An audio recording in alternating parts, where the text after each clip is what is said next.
Howdy students, this is going to be the major lab for thermochemistry. So I'm going to walk you through the lab setup today, and there's going to be different things that I'm going to point out to you that are always all important for the lab today. So first thing we have is the lab setup. So we have a ring stand here, and the ring stand has this pole that comes up top. On top here I have a utility clamp, which with the screws here I can actually raise and lower on the ring stand. There are some clamps here, but we're going to use the back side of it today. This is what's going to be used to lower the metal into the water. So I also have my metal here. So in just a bit, I'm actually going to suspend the metal from the utility clamp. I have a 400 milliliter beaker. I filled it with 250 milliliters of tap water from the sink.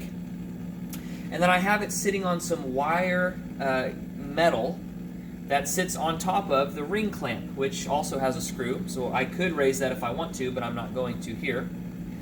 I have my Bunsen burner on the bottom, and I'm going to go ahead and let the water heat up a little bit. So while that's boiling, I do want to talk about the other pieces of equipment.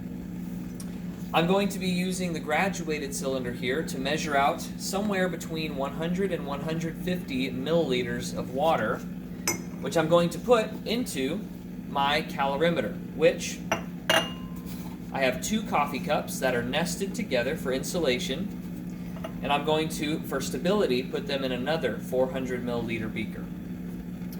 When I'm ready, I'll pour the distilled water into the calorimeter. Over here, I have an electronic temperature probe that has a metal probe here, and when I take the temperature of a substance, it will give me a reading here on the LabQuest.